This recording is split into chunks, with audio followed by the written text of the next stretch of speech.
Okay, Daniel, welcome back to Singapore Thank you. for the F1. I'm very happy to say that I'm so proud of you. I know you half of your lifetime. Literally, I watched you like this to now. Wow, And why don't you share little bit about for your first car that you ever raced? What got you started and what's not. Yeah, so I basically started when I was in go-karts. Like the first time I've ever got in a go-kart was in Thailand, and that was just for fun. I had no interest in go-karts, but it was just a holiday trip, and then all of a sudden I found out it's something that I like. Right. Then I came back to Singapore, and for my birthday wish, I was like, I want a go-kart. Yeah, I want a go-kart. So we basically got the worst go-kart possible, and with that we practiced and drove, and I fell in love with the sport. Everything about it, the speed, the adrenaline, just the feeling of driving in a go-kart.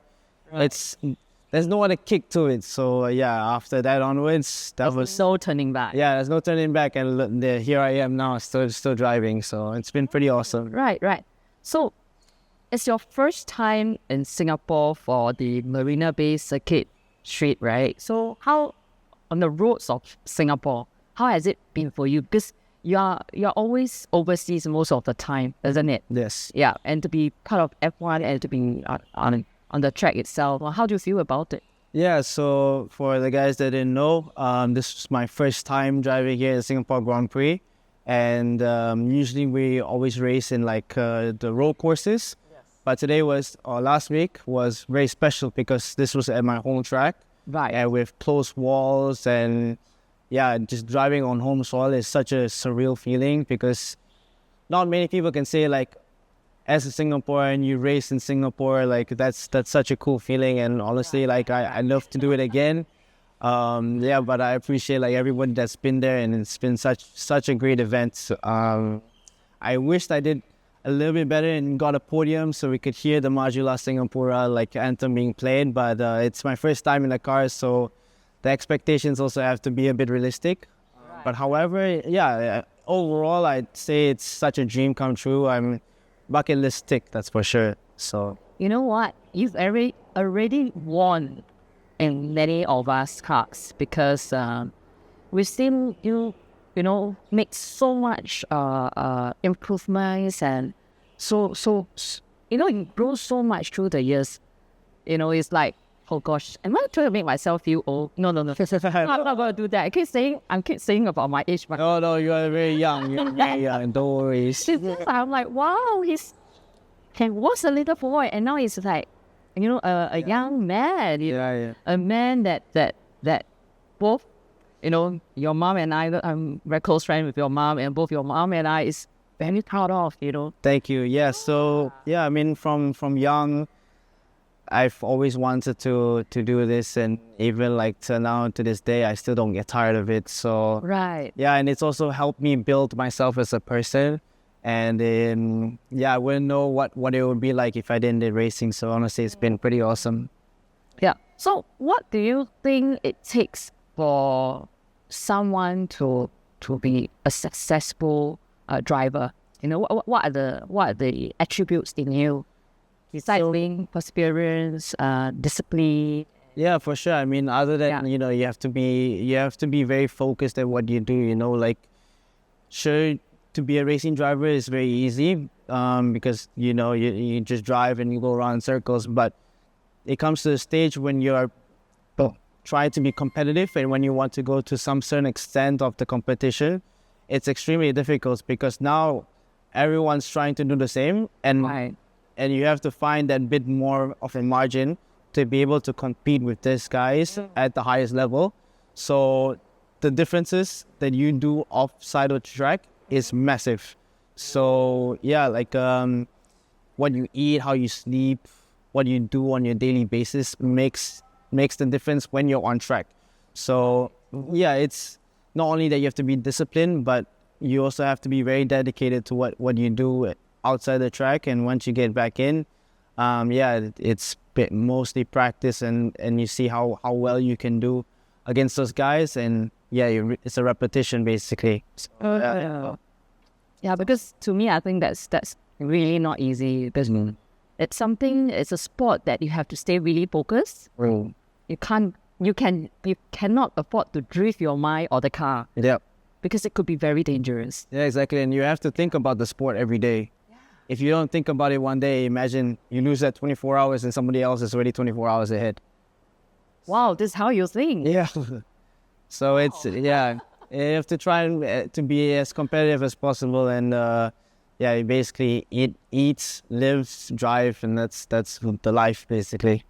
But I enjoy it. Yeah, I dream of it as well. So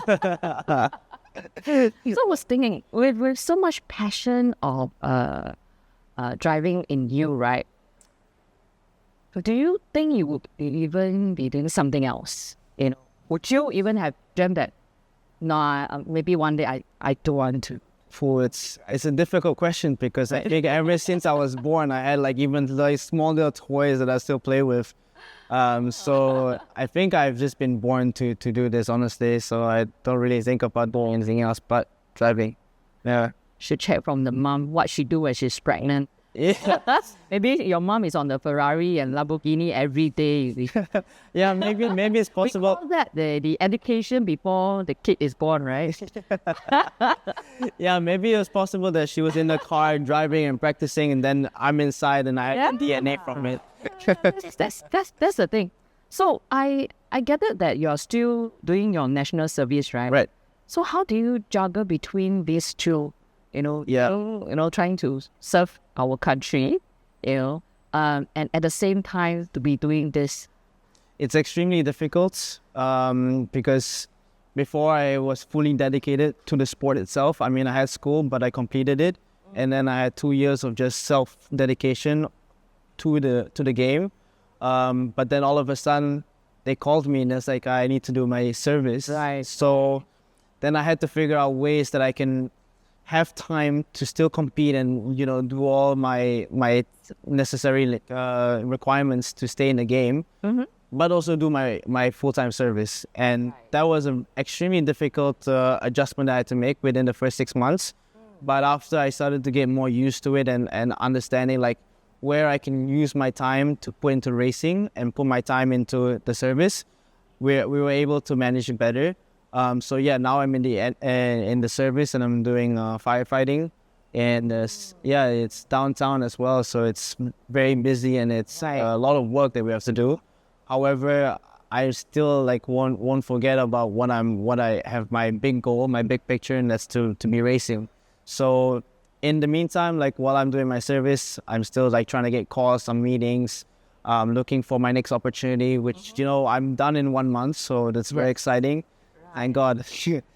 As some Singaporeans would know, it's what we say, we ORD'd. So it's a great time to be alive. So I'm looking forward to next month and seeing what opportunities we get. But now the preparations started 6 months ago of what we're gonna do for the future. So we're still waiting on what kind of drive we're gonna do. But having these small little drives like the Singapore Grand Prix we just had here last week, it was, it's a very big step forward for us for the future competitions that we're going to have, because it opens more doors.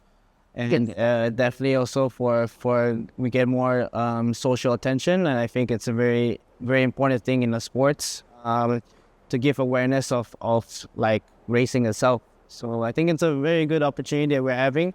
And also to show that it's possible for future generations that want to race in the motorsports.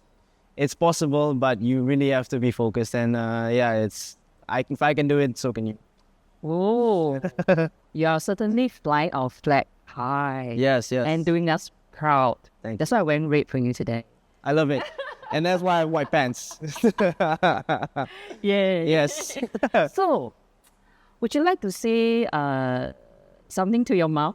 I think need to give a little bit of credits to you. Yeah, of course. My mom is behind the camera, and I would say thank you so much for all the things you've done. You've been such a great support. Even though it's been in the shadows, you've been doing the workload, and it's been such a great pleasure to have such a family support. So it's big thank you.